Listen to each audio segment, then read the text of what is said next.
आज हम बात करेंगे हिमाचल में अचानक हुए भूस्खलन की आपदा के विषय में। यह देखिए, यह है प्रकृति की गोद में बसा सुंदर हिमाचल प्रदेश, जहां सैलानी हिमालय की भव्यता, सुंदरता और प्राकृतिक मनोरमता का आनंद लेने के लिए देश के विभिन्न हिस्सों से पहुंचते हैं। यह बर्फ से ढकी हुई वादियां हैं, हिमाचल के किन्नौर डिस्ट्रिक्ट की। किन्नौर हिमाचल में बसा एक ऐसा शहर है जहां लोग सर्दियों में भी जाते हैं बर्फबारी का आनंद लेने के लिए। किन्नौर बेहद खूबसूरत शहर, एक कस्बा। आप देख सकते हैं इसकी खूबसूरत वादियों को। हिमाचल की प्राकृतिक सुंदरता का यह एक मनोरम दृश्य है जो 2016 का है। अब देखिए आप इस वीडियो को।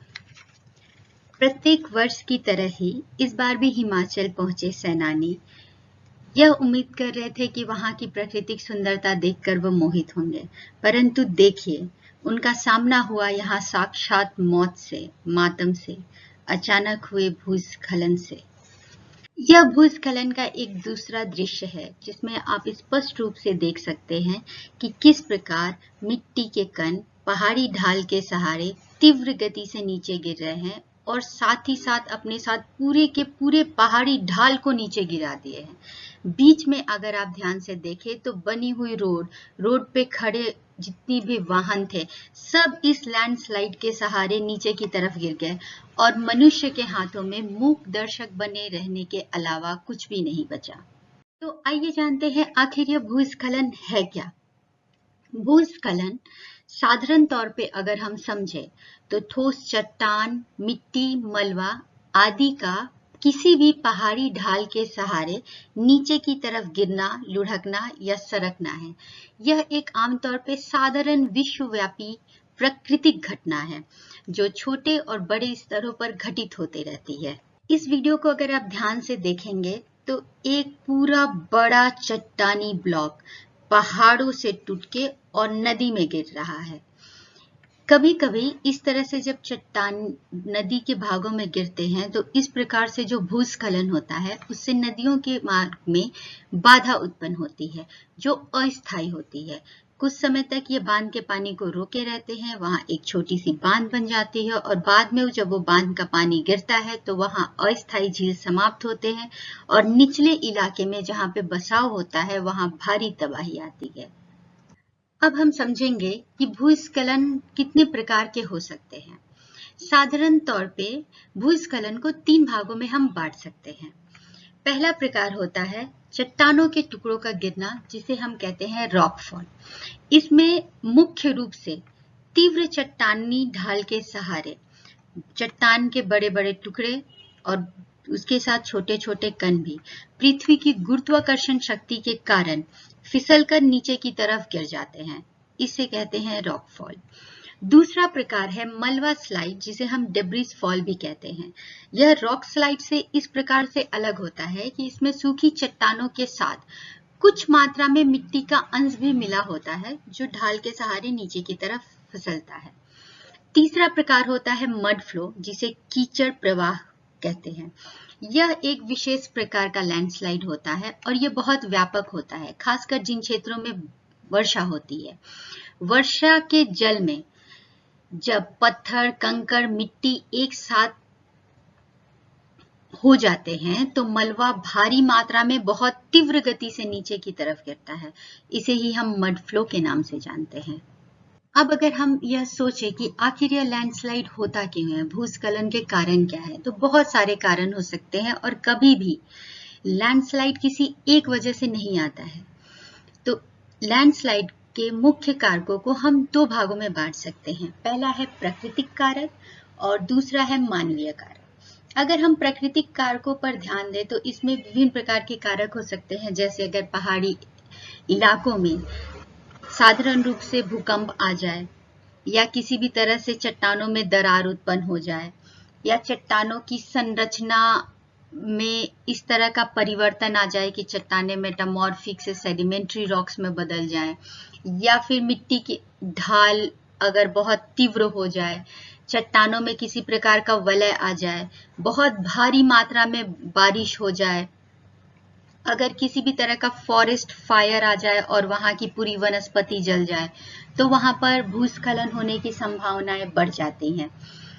दूसरा कारण जो आजकल भूस्खलन की तीव्रता को बढ़ाए हुए है वो है हम और आप, मतलब कि मानवीय लोग। हम लोग इतने अधिक लालची हो गए हैं कि हर जगह पे अपनी प्रभुता को स्थापित करने की कोशिश में लगे हुए हैं। खास करके जो बहुत ही इको सेंसिटिव जोन है वहां पे कंस्ट्रक्शन का काम, माइनिंग का काम करना, वृक्षों को काटना, सड़कों का निर्माण करना और सड़क निर्माण के बाद वहां की ढालों को ऐसे ही खुला छोड़ देना आदि कारक भूस्खलन के लिए बहुत ही खतरनाक है और यह भूस्खलन को बढ़ावा देते हैं, खास करके पर्वतीय क्षेत्रों में। अब अगर हम सोचें कि इस पूरी समस्या का प्रबंधन कैसे किया जाए तो सबसे पहले हमें ये सोचने की जरूरत है कि क्या हम इसके लिए जिम्मेदार नहीं हैं। अगर आप याद करें तो 2018 में जो भूस्खलन हुआ हिमाचल प्रदेश में, 2020 में, 2021 में, इस तरह के लगातार ये भूस्खलन होते रह रहे हैं, तो हम और आप इससे क्या सीख रहे हैं? क्या सिर्फ हिमाचल के लोग इसके लिए जिम्मेदार हैं या हमारे और आपके जैसे बाहर के सैलानी जो वहां पे प्रकृति का आनंद लेने पहुंचते हैं, हम जिम्मेदार नहीं हैं? क्या हमें उससे कोई सरोकार नहीं है? और अगर हम सोचते हैं कि हमें कोई सरोकार नहीं है तो हम और आप गलत हैं, क्योंकि प्रकृति की हर चीज एक दूसरे से संबंधित है। अगर कहीं कुछ प्रभावित हो रहा है तो उससे हम भी आज या कल प्रभावित होंगे ही होंगे। तो हमें यह बड़े पैमाने पर सोचने की जरूरत है कि हम भूस्खलन को कैसे रोक सकते हैं।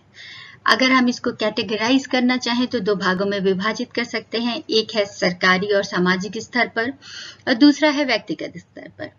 सरकारी स्तर पर जैसे कहीं आपदा हो गई तो सरकार वहां तुरंत से राहत कार्यों में लग जाए, एनडीआरएफ की टीम वहां पहुंच जाती है, प्रबंधन में फंसे लोगों को वहां से निकालना, फिर उनको रिस्टोर करना।